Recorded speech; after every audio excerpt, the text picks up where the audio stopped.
오늘은 종교개혁 506주년 기념주일로 지키는 주일입니다. 과거 중세시대에 여러분 중세를 암흑시대라고 하지 않습니까? 그 중세 암흑시대에 빛을 던져준 사건이 바로 종교개혁이었고 또 하나가 있었는데 그것이 바로 르네상스였습니다. 이 르네상스와 종교개혁을 통해서 이후에 이제 계몽주의가 시작이 되었고 그 계몽주의를 발판으로 또 민주혁명이 일어나게 되고 또 산업혁명까지 일어나는 그런 역사의 진보가 이루어진 것을 볼 수가 있습니다. 여러분, 이 종교개혁 또 르네상스 공통점이 있습니다. 이 두 가지의 공통점이 무엇인가? 바로 부흥이라고 하는 것입니다. 르네상스를 무슨 부흥이라고 하죠? 문의 부흥이다. 문화 부흥 또 문예 부흥 이렇게 부릅니다. 종교개혁은 무슨 부흥입니까? 신앙의 부흥입니다. 이 부흥이라는 말은 영어로 리바이벌이에요. 리바이벌이 뭡니까? 돌아간다는 거죠. 돌아간다. 그래서 르네상스는 과거 고전으로 돌아가자. 고전으로 돌아가는 운동을 펼쳤고 또 종교개혁은 무엇으로 돌아간다? 말씀으로 돌아가는 거예요.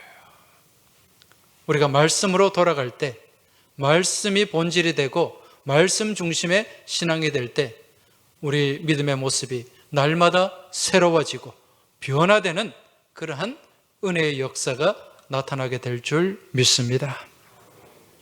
오늘 또 이 말씀을 통해서 우리가 감사에 관해서 같이 나누고 살펴보게 될 텐데 말씀을 통한 감사가 무엇인가 이걸 우리가 다시 한번 돌아보고 확인하는 은혜의 시간이 될 수 있길 바랍니다. 제가 앞서 문의 부흥을 말씀드렸는데 이 르네상스가 시작된 곳, 이 발상지는 이탈리아입니다. 이탈리아의 피렌체라고 하는 도시가 있지 않습니까? 그 피렌체라는 도시를 중심으로 유명한 예술가들이 많이 나왔어요. 르네상스 시대 그 문의 부흥을 이룬 예술가들, 그 대표적인 예술가가 누구인가? 레오나르도 다빈치라는 화가입니다. 이 레오나르도 다빈치는 아버지가 공증인이었어요. 공증인이라고 하면 법무사 이런 일을 하는 사람으로 생각하면 되는데 그 당시에 공증인이 꽤 생활이 괜찮았는데 그런데 이 레오나르도 다빈치는 굉장히 불행한 삶을 살았습니다. 그 이유가 무엇인가? 이 사람은 사생아로 태어났기 때문에 그렇습니다. 과거 유럽에서는 이 사생아는 부정의 열매다 그렇게 불렀습니다. 그래서 제대로 된 교육을 받을 수도 없었고 또 제대로 된 직업을 가질 수도 없었던 거죠. 원래 이 레오나르도 다빈치는 의사가 되고자 하는 꿈이 있었어요. 그런데 본인의 신분 때문에 그 출생 때문에 그러한 꿈을 이루지 못했고 어느 날 이 화가의 공방에 들어가서 거기서 이제 여러 가지 일을 또 도우면서 견습생으로 그렇게 그림을 배웠는데 그렇게 시작한 그림이 세계적인 대화가의 반열에 오르게 된 거죠. 이제 이 레오나르도 다빈치가 태어난 지 23년 뒤에 또 위대한 예술가가 한 명 태어나게 됩니다. 이 사람 또한 피렌체를 중심으로 활동을 했었는데 그 이름이 바로 미켈란젤로입니다. 미켈란젤로 역시 어린 시절 굉장히 큰 어려움이 있었습니다. 왜 그런가 하니 6살 때 어머니가 돌아가셨어요. 엄마가 죽고 난 이후에 이 미켈란젤로는 어느 석공의 집에 맡겨졌습니다. 그 집에서 이제 허드렛 일도 하면서 그렇게 양육이 되었던 거죠. 여러분, 석공이 하는 일이 뭡니까? 늘 돌을 다듬고 조각하는 일입니다. 그걸 보면서 어린 시절 이제 조각이 눈에 들어온 것 같아요. 그러던 후에 이제 청소년이 되어가지고 이 미켈란젤로는 어느 영주의 집에 이제 정원을 관리하는 정원 관리사가 되었습니다. 그 영주의 그 저택에는 많은 정원 관리사가 있었는데 유독 어린 이 미켈란젤로가 참 열심히 그 일을 감당을 했습니다. 어느 날 영주가 창문에서 이렇게 쭉 내려다 보는데 밖에 정원에서 일하는 그 정원사들 여러 사람이 모여서 앉아서 잡담을 하고 놀고 있는데 미켈란젤로 혼자 열심히 그렇게 정원을 관리하고 또 그렇게 꽃을 손질하고 또 볼품없는 그 화분들이 있는데 거기에 또 예쁜 조각을 새겨가지고 화분을 멋지게 만들어 놓는 거예요. 그래서 어느 날 이 영주가 미켈란젤로를 불렀습니다. 자네는 어찌하여 다른 사람들이 다 쉬고 놀고 있는데 혼자서 그렇게 열심히 땀을 흘리고 그렇게 일을 하는가? 이런 질문을 했는데 그때 미켈란젤로가 이렇게 대답을 했다고 합니다. 영주님, 저는 지금 이 일을 하는 게 너무 즐겁고 감사합니다. 이렇게 내가 꽃을 가꾸고 일을 할 수 있도록 기회를 주신 우리 영주님이 감사하고 또 제가 이 일을 할 수 있도록 건강도 주시고 여러 가지 재능을 주신 우리 하나님께 감사를 드립니다. 이런 고백을 했다고 해요. 여러분, 이런 말을 들은 영주에게 감동이 있었을까요? 없었을까요? 있었겠죠. 큰 감동을 받았어요. 아, 네가 어리지만은 참 뭔가를 할 수 있는 아이구나. 그러면서 여기서 그냥 이렇게 허드렛 일이나 하면서 썩을 아이가 아니다. 그래서 영주가 이 미켈란젤로를 돈을 대주면서 가서 제대로 된 미술 교육을 받게 해주었습니다. 이를 통해서 이제 이 미켈란젤로가 그렇게 교육을 받고 정말 세계적인 그러한 르네상스의 그 문화 부흥을 이룬 그러한 예술가로 우뚝 서게 되었습니다. 여러분, 지금도 그 성시스티나 성당에 가면은 그 천정 벽화에 그 큰 그 벽화가 있죠, 그죠? 천지 창조, 아담의 창조, 손가락이. 여러분, 그 그림을 보려고 얼마나 많은 사람들이 세계에서 그렇게 몰려드는지 모릅니다. 감사함을 통해서 그렇게 정말 바닥에 있던 인생이 그렇게 일어나게 되고 또 하나님께 영광 돌리는 그런 일들을 할 수가 있었다는 것입니다. 여러분, 지금 자신이 하고 있는 일을 감사함으로 감당하고 있다면 그 사람은 복을 받은 사람인 줄 깨달으시기 바랍니다.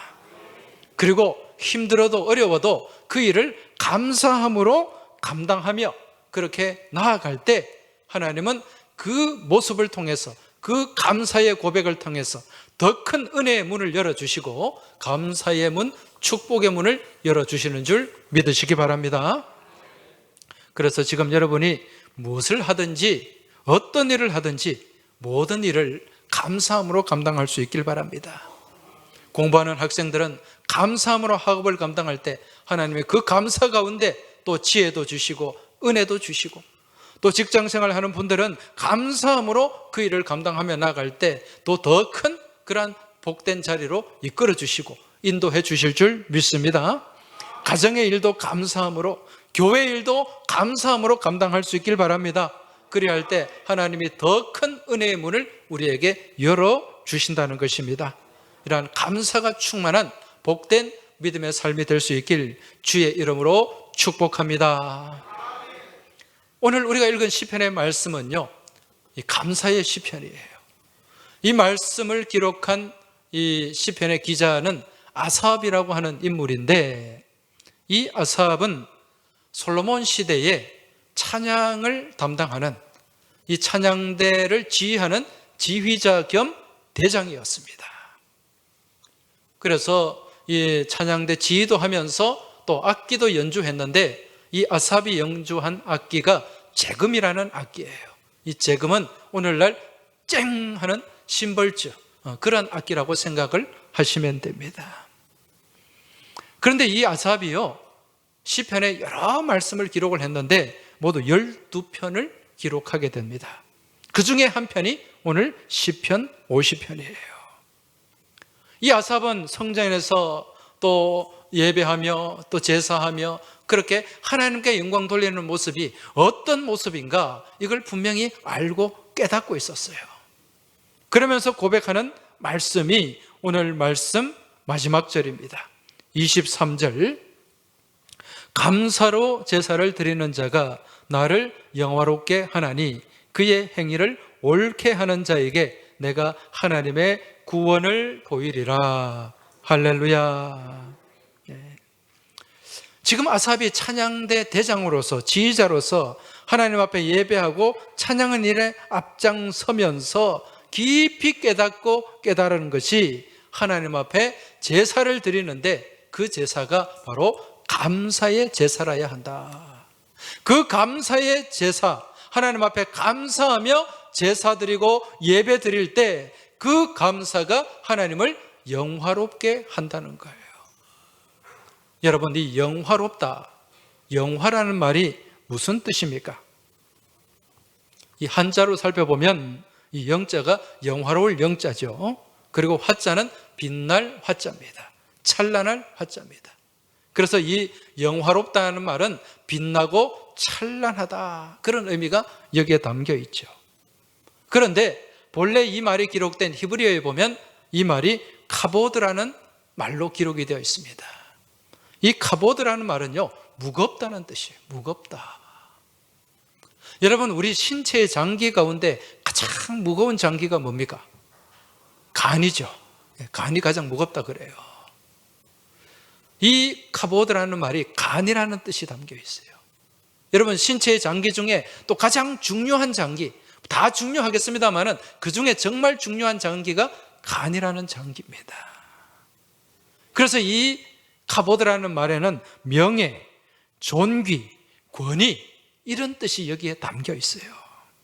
그래서 이 하나님을 영화롭게 한다, 이 카보드라는 말은 하나님의 영광을 나타내는 대표적인 단어이고, 여기에 하나님을 향한 영광과 존귀와 또 그리고 권세가 여기에 담겨 있는 거죠. 무슨 말씀인가? 우리가 하나님 앞에 감사할 때, 감사함으로 나아갈 때 우리가 최고의 존귀와 영광을 하나님께 올려드릴 수 있다는 얘기입니다. 여러분, 구약에는 여러 제사가 있었죠. 그 중에 이 5대 제사가 있는데 소제가 있고 또 속죄제가 있고 속건제가 있고 화목제가 있고 번제가 있습니다. 그죠? 예. 그 중에 이 소제는 곡식으로 드리는 제사예요. 이 소자가 한자로 힐소자입니다. 곡식을 고운 가루, 하얀 가루로 만들어서 하나님 앞에 드리는 제사. 그리고 번제가 있습니다. 번제는 무슨 번자입니까? 태울 번자죠. 그래서 제물을 완전히 태워서 하나님 앞에 향기로 드리는 제사가 번제입니다. 그리고 또 어떤 제사가 있는가? 속건제가 있습니다. 속건제는, 이 건자는 허물 건자예요. 허물. 그래서 우리의 허물을 사함받는 제사가 속건제인데, 다르게 말씀드리면 이 속건제는 다시금 되돌릴 수 있는 죄에 대한 죄를 사함받는 제사라고 할 수가 있습니다. 다시 되돌릴 수 있는 죄가 어떤 죄가 있습니까? 남의 물건을 훔쳤어요. 남의 돈을 훔쳤어요. 이건 되돌릴 수 있습니까? 없습니까? 있죠. 왜? 갚아주면 되니까. 그래서 속건제는 이런 되돌릴 수 있는 죄, 그러면서 남의 물건을 빼앗거나 훔쳤을 때 거기에 20%를 더해가지고 그렇게 갚아주고 하나님 앞에 이 속건제 제사를 드리는 거예요. 속죄제가 있습니다. 이 속죄제는 다시금 되돌릴 수 없는 죄, 이런 죄에 대한 사함을 받는 제사입니다. 되돌릴 수 없는 죄가 어떤 죄가 있죠? 사람을 죽였어요. 되돌릴 수 있습니까? 없습니까? 없습니다. 심하게 폭행해가지고 몸에 심각한 장애가 왔어요. 되돌릴 수 있습니까? 없습니까? 없어요. 또 이 약한 여성을 성폭행을 했어요. 되돌릴 수 있습니까? 없습니까? 없어요. 이렇게 되돌릴 수 없는 죄, 또 하나님과의 관계의 죄, 되돌릴 수 없는 그 죄를 사함받는 제사가 무슨 제사다? 속죄제다. 그리고 또 하나 제사가 있어요. 무슨 제사입니까? 화목제. 이 화목제는 말 그대로 화목하는 제사입니다. 하나님과 서로 화목하고 이웃과 서로 화목하는 제사, 이게 화목제사라는 거예요. 그런데 이 화목제사를 드릴 때는요, 이제 짐승, 제물을 드리는데 양이나 소로 제물을 드립니다. 이 제물을 드릴 때 짐승을 잡아가지고 그 안에 있는 내장의 기름, 콩팥의 기름, 이런 기름은 다 떼가지고 어떻게 하는가? 하나님 앞에 태워서 향기로 올려드립니다. 그럼 남는 건 뭐예요? 고기가 남지 않습니까? 이 고기는 어떻게 할까요? 다 그냥 버려버립니까? 땅에 묻어버립니까? 아니에요. 이 고기는 제사장도 먹고 또 제사를 드린 제사자, 제사를 드린 이스라엘 백성들도 먹어요. 그런데 여러분, 이 화목제에 규정이 있어요. 어떤 규정이 있는가? 이 화목 제물은 제사를 드린 그 당일에 먹어야 됩니다. 레위기 7장 15절 말씀을 보시면 감사함으로 드리는 화목 제물의 고기는 드리는 그날에 먹을 것이요 조금이라도 이튿날 아침까지 두지 말 것이니라. 그 제사 드린 그 고기 그날 저녁에 다 먹어야 됩니다. 이튿날까지 남겨두지 마라. 근데 문제가 있어요. 여러분, 이 화목제물 소를 잡아가지고 화목제사를 드릴 때가 있어요. 부자들은 소를 가지고 제사를 드리고 또 일반 평민들은 양을 가지고 제사를 드립니다. 예를 들어서 소를 잡아서 제사를 드렸다. 여러분, 소 한 마리에 고기가 몇 킬로 나올까요? 안 잡아봐서 모르겠습니까? 보통 소 한 마리를 잡으면 한 270kg 정도의 고기가 나온다 그래요. 여러분, 이 270kg의 소고기를 먹으려면 몇 사람이 먹어야 될까요? 우리 식구끼리 하룻밤에 다 먹을 수 있습니까? 없습니까? 없어요. 270kg 고기를 먹으려면 한 사람이 1kg 먹기 힘들어요. 한 근 먹기도 힘들잖아요. 한 근이 몇 g입니까? 600g이잖아요. 그렇죠? 한 근 고기 먹으면 많이 먹는 사람이에요. 어쨌든 옛날에 먹성이 좋아가지고 한 사람이 1kg 먹었다 칩시다. 그러면은 이거 다 먹어 치우려면 몇 사람이 모여야 돼요? 270명.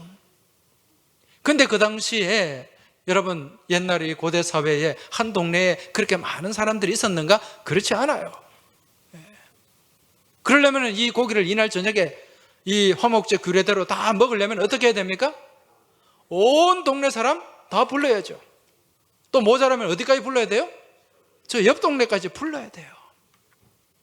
그런데 문제는 여러분, 옛날 이 동네에 우리 시골 동네를 생각해 보면 시골의 동네에 이렇게 모여 살면서 서로 싸우는 사람이 있을까요? 없을까요? 있죠. 그리고 거기서 원수진 사람이 있을까요? 없을까요? 있죠. 서로 말도 안 하고 원수진 그런 사람들도 있어요. 그런데 어쨌든 이걸 이날 밤에 다 먹어야 돼. 그러려면 어떻게 해야 될까요? 싸워서 말도 안 하고 원수진 사람들, 삐진 사람들, 그런 사람들 다 어떻게 해야 됩니까? 다 불러 모아야죠. 다 불러야 됩니다. 옆 동네까지 불러야 돼요. 그래 불러서 잔치를 하는 거예요. 그렇게 식사를 나누는 거예요. 근데 그렇게 사람이요 같이 이 음식을 먹고 그렇게 음식을 나누다 보면 어떻습니까? 서로 정이 오가죠. 마음이 오가죠. 그죠? 예. 그러면서 좀 서로 어색했던 마음도 같이 식탁을 나누다 보면 또 서로 친숙해지고 친밀해집니다. 서로 싸워서 말도 안 하는 사람도 이리 온나? 자, 한 잔 물어. 그러면서 또 주고 받아 먹고 그러다가 어떻게? 그런데 미안하대. 그런데 그때 내 실수했다. 그런 사과가 오가고 그러면서 음식을 먹는 가운데 관계가 개선되고 회복되는 거예요. 그러면서 뭐가 이루어집니까? 화목이 이루어지는 거죠. 먼저 이 제사를 통해서 하나님과의 관계가 화목해지고 또 이웃과의 관계가 화목해지는 제사가 무슨 제사다? 화목 제사다. 여러분, 이러한 화목 제사를 다르게는 무슨 제사라고 하는가?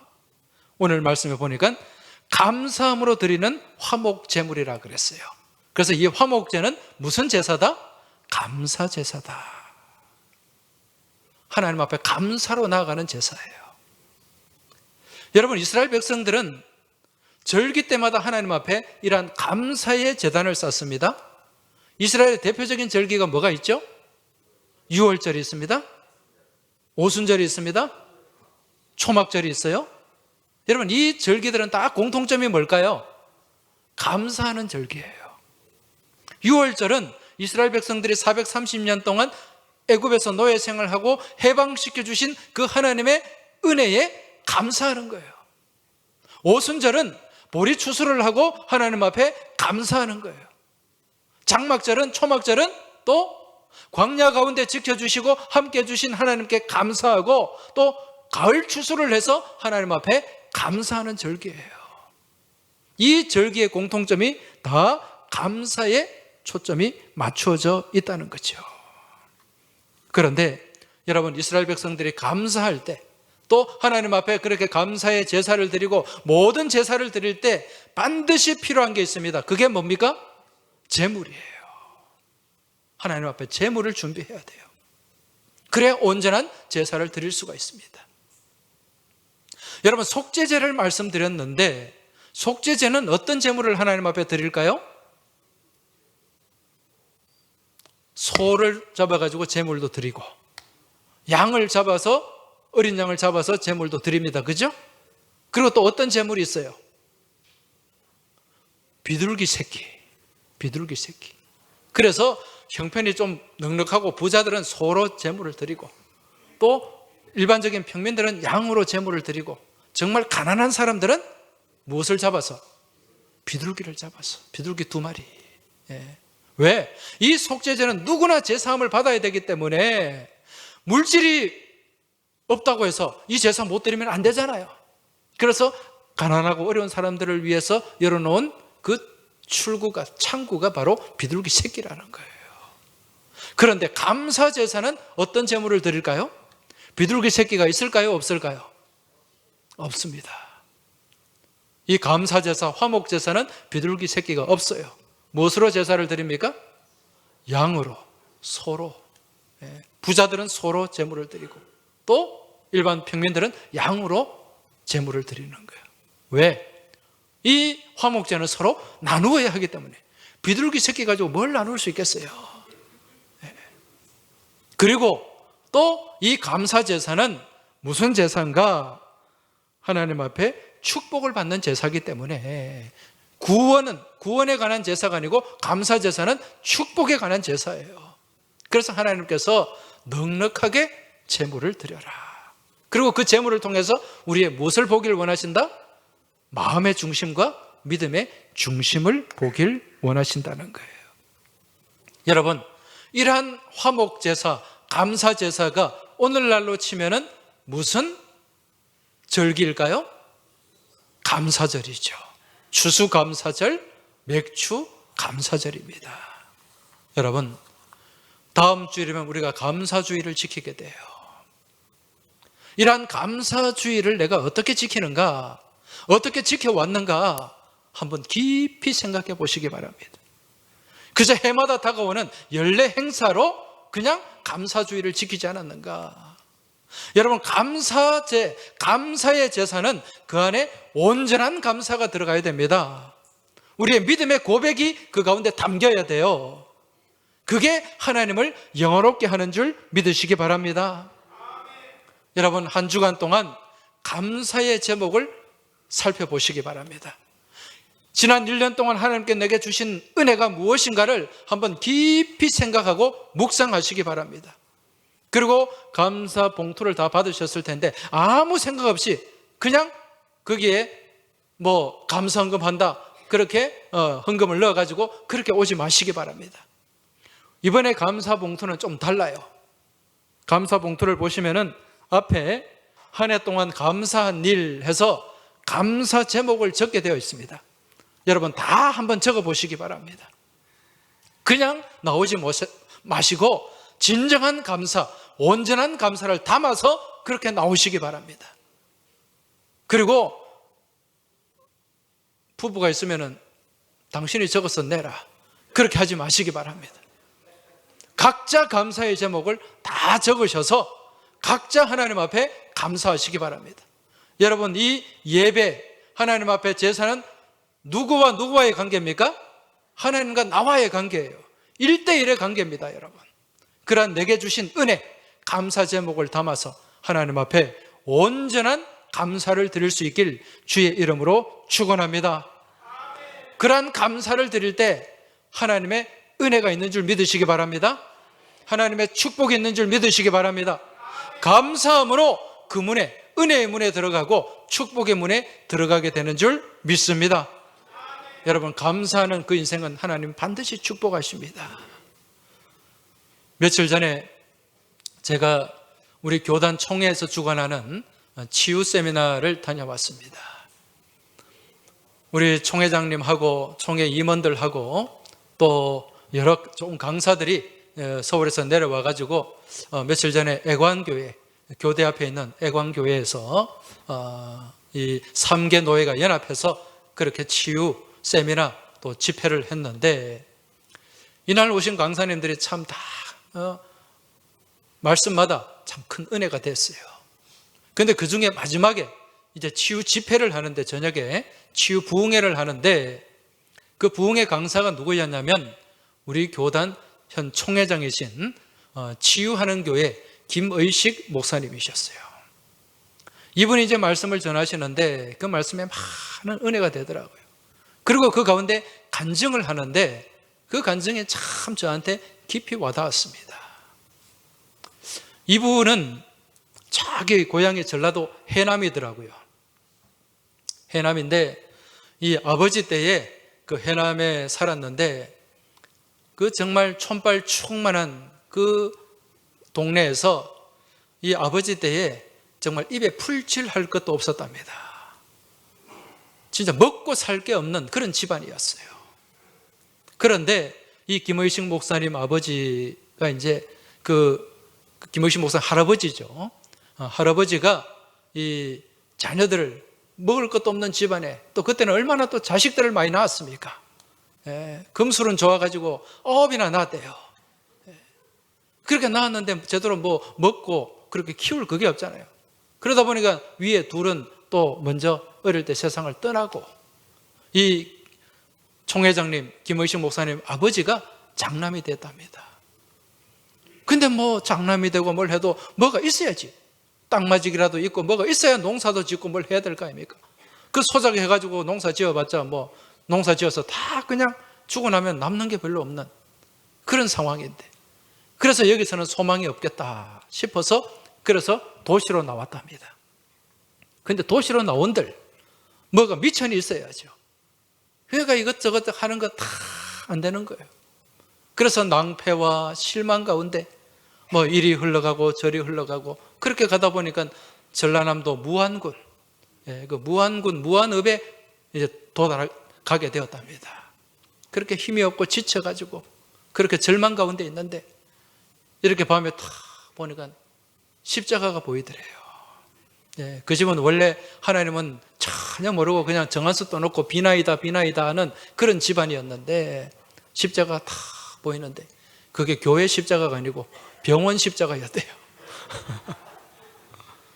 그래서 그 병원에 들어가서 그 무안읍에서 큰 병원을 하는 그 병원장한테 찾아가서 여차여차 자기 사정을 얘기하고 정말 먹여만 주시면, 밥만 먹여주시면 내가 여기서 온갖 허드렛 일, 뭐 그런 일 심부름 다 하겠습니다. 이분이 뭐 배운 게 소학교밖에 못 나왔대요. 국민학교. 뭐 그러니까 뭐 할 수 있는 게 없잖아요. 그래서 그 병원에 그렇게 병원장한테 애원을 했더니 그 병원장이 수락을 해줬어요. 그 병원에서 일을 해라. 근데 한 가지 조건이 있다. 이 병원에서 일을 하되 나하고 교회를 다녀야 된다. 이 조건을 내걸었대요. 그래서 그때부터 이분이 교회 나가고 예수를 믿기 시작했는데, 그렇게 그 병원장이 장로님이셨어요. 그래서 그 수락하는 그 이튿날부터 교회 새벽 기도를 나가기 시작을 했답니다. 그렇게 새벽 기도 나가서 그렇게 하나님 앞에 기도하고, 그렇게 하다 보니까 믿음도 자라게 되고 하나님도 알게 되고, 또 그리고 그 병원에서 그 수술실 막 수술하고 남는 그런 여러 가지 의료 폐기물들 있잖아요. 그 피 같은 거 다 깨끗하게 닦고 청소하고 병원 곳곳을 그렇게 정말 반짝반짝 그렇게 열심히 했답니다. 그러니까 이 병원장 장로님이 가만히 보니까 이 사람이 그냥 병원에서 이런 일만 할 사람은 아니다. 보니까 머리도 괜찮고, 그래서 이제 권유하기를, 그 당시에는 이 약방을 할 수 있는 그런 자격 시험이 있었다 그래요. 약사까지는 아니더라도 무슨 국가에서 하는 자격 시험이 있었는데, 그 시험을 한번 공부해서 보도록 내가 책도 사주고 도와줄 테니까 공부를 한번 해봐라. 그렇게 권면을 했답니다. 근데 뭐 국민학교밖에 안 나온 이분이 자신이 없었는데 장로님이 그렇게 권면하고 또 도와주니까 용기를 가지고 그렇게 책을 사가지고 공부하고 그렇게 열심히 기도하고 그렇게 공부를 했답니다. 그렇게 공부해서 이제 첫 번째 시험을 다 보러 갔는데 그 경쟁률이 200대 1이랍니다. 이 소학교밖에 안 나온 이분이 뭐 아무리 탁월한들 그 가운데는 뭐 중학교, 고등학교 나온 사람들, 대학교 나온 사람들도 있었을 거 아니에요. 근데 그 10몇 명 뽑는 그 시험에 시험 문제를 다 바꿔보니까 흰 거는 종이요, 검은 것은 글씨더랍니다. 답이 좀처럼 안 보이더래요. 물론 뭐 그중에 아는 답도 있었겠지만 그래가지고는 합격할 수가 없잖아요. 그러면서 그 문제를 두고 어려운 답을 모르는 문제마다 놓고 기도를 했답니다. 하나님, 제발 도와주십시오. 제가 이 시험에 합격해야 앞으로 예수도 더 잘 믿고 우리 집안도 일어나고 그리고 또 하나님 영광 돌릴 거 아닙니까? 그렇게 간절하게 기도했더니 1, 2, 3, 4번 다 하는데 갑자기 3번이 크게 보이고 그래서 했는데 합격을 했을까요? 떨어졌을까요? 예, 합격을 했으면 얘기를 안 하지. 그 첫 번째 시험에 합격을 했대요. 예, 합격을 해가지고 이 장로님이 참 대단한 분이에요. 그 병원에 그 허드렛 일을 하던 그 사람은 이제 합격하니까 그렇게 축하를 해주면서 지금 여기 무안 땅에는 이미 약방이 있으니까, 약국이 있으니까 안 되겠고 저기 나주에 거기 약국이 없으니까 거기 가서 네가 약방을 개업을 해라. 그렇게 이제 얘기를 해주고, 근데 뭐 돈이 있어요? 뭐가 있어요? 그 할 수 있는 건물도 다 준비해주고 약도 다 대주고 그러면서 네가 나중에 돈 벌면 갚을 수 있거든 갚고 못 갚거든 때려치우고, 그렇게 해서 그 나주에서 약국을 했는데 워낙 성실하고 막 그러니까 그렇게 약국이 잘 됐어요. 그리고 그 병원에 들어가면서 한 신앙생활 가운데 늘 놓치지 않았던 게 하나님 앞에 감사하는 거예요. 아무것도 정말 이 지렁이 같은 무지렁이 저를 이렇게 축복해 주셔서 또 이런 일을 할 수 있도록 하나님 은혜 주셔서 감사합니다. 늘 감사하는 그런 삶을 살았대요. 그런데 어느 날 이 병원장이 부르더래요. 무안으로 좀 오라고. 그래서 무안에 가서 그 병원장 앞에 납죽 절을 하고 자기 은인이니까 그렇게 절을 하고 그렇게 이제 하실 말씀이 있습니까? 이렇게 여쭤봤더니 자네 이제 결혼해야 되지 않는가? 예, 예, 해야 되죠. 내가 중매를 설라네. 그렇게 얘기를 했대요. 누구를 중매를 설까 궁금했는데, 자네 우리 집에 그 큰딸 알지 않는가? 그 큰딸이 그 광주에 여학교 다니면 맨날 그 주말에 내려오면 자전거 끌고 가서 그렇게 태워가지고 모시고 갔던 그 마님 아씨, 그 아씨를 부인으로 삼으라는 거예요. 얼마나 놀라운 일입니까? 얼마나 참 감사한 일이에요. 세상의 모든 것을 다 얻은 것 같은 그런 마음으로 결혼을 했답니다. 그렇게 결혼해서 그 나주에서 이제 그 약방을 하는데, 이 약방이 너무 잘 되는 거예요. 늘 입술 가운데 감사가 끊어지지 않고 감사의 고백이 넘쳐나는 그 가운데 하나님이 엄청난 축복을 주신 거예요. 그러면서 그 나주 지역뿐만 아니라 전라도 그 지역에 곳곳에 약을 공급하는 이 도매 약방이 된 거예요. 도매 약방이. 그러니까 그 막 나르고 배달하는 일꾼이 한 7명, 집에 가정부가 2명, 그렇게 됐답니다. 하나님이 감사하는 가운데 그렇게 놀라운 은혜와 복을 주시더랍니다. 그러면서 그 가정에 또 자녀들에게 복을 하나님이 주셔가지고, 그 집의 큰아들이 이 총회장 목사님이에요. 그래서 이제 이분은 서울의 한양대 공대 들어가서 졸업하고 우리 교단 신학교 가서 목사가 되었고, 그리고 그 밑에 동생들은 다 의대, 한의대, 또 간호대, 그렇게 가서 다 의사가 되고 한의사가 되고 간호사가 되고 그런 집안이 되고, 또 하는 병원들이 지금 서울에서 너무너무 잘 된다는 거예요. 근데 문제는요, 이 장모님이 그렇게 사업을 하면서 교회를 3번 건축을 했답니다. 그 시골 교회를. 어느 날 교회를 건축하기 위해서 교인들이 작정을 하는데, 헌금 작정을 하는데 예산액에 비해서 30%밖에 작정이 안 되었답니다. 나머지 70%가 비어 있는 거예요. 그 70%를 어떻게 했을까요? 이 목사님 아버지, 이제 장로님이 되셔가지고 나머지 70%를 자기가 다 채워가지고 목사님한테, 목사님 이번에 건축 헌금 작전 100% 다 되었습니다. 그렇게 해서 그 건축을 감당하고, 그렇게 1번, 2번, 3번까지 그렇게 교회를 성장시키면서 교회를 건축을 했답니다. 그러면서 하나님 앞에 드린 것보다 더 놀라운 것, 더 복된 것을 하나님이 부어주시더라는 거예요.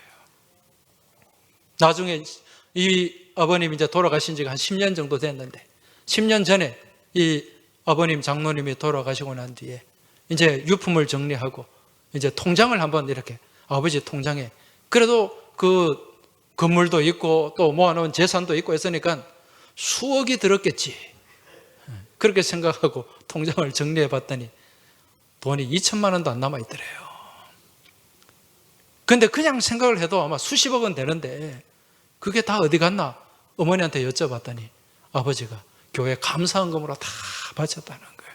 이제까지 나와 동행하시고 나와 함께 하시고 우리 가족을 이렇게 축복해 주신 그 은혜가 너무너무 감사해서, 그래서 자녀들도 정말 우리 아버지 잘했다, 우리 아버지 참 감사하다, 그런 고백을 다 하는 그러한 은혜로운 시간이 되었다는 거죠. 여러분, 감사하는 가운데 하나님 주시는 복이 있는 줄 믿으시기 바랍니다. 감사하는 백성은 망하지가 않습니다. 감사하는 자녀는 하나님이 책임져 주시는 줄 믿으시기 바랍니다. 감사로 우리 하나님을 영화롭게 하시기 바랍니다. 여러분, 우리 하나님은 모든 것을 가진 분이에요. 부족한 것이 없는 분입니다. 그런데 왜 우리에게 이렇게 감사를 요구하시는 걸까요? 우리의 중심을 보기 위해서, 우리의 믿음을 보시고 그 믿음 안에서 더 복된 것을 주시기 위함이라는 것입니다. 여러분, 오늘 말씀 10절 말씀, 12절 말씀 한번 보십시오. 이는 산림의 짐승들과 뭇산의 가축이 다 내 것이며 산의 모든 새들도 내가 아는 것이며 들의 짐승도 내 것이미로다. 내가 가령 줄여도 내게 이르지 아니할 것은 세계와 거기에 충만한 것이 다 누구 것이다? 하나님의 것이다. 여러분, 우리 하나님은 부자예요. 우리에게 얼마든지 주실 수 있는 분입니다. 여러분, 하나님 앞에서 인색하지 마시고 모든 것을 감사로 영광 돌리고 감사로 우리 하나님을 영화롭게 하시길 주의 이름으로 축복합니다. 그리할 때 우리의 삶 가운데 더 큰 감사의 은혜와 기쁨이 넘쳐나게 될 줄 믿습니다. 이제 우리가 이러한 감사의 고백과 또 믿음을 담아서 우리 하나님 앞에 찬양하며 나아가도록 하겠습니다.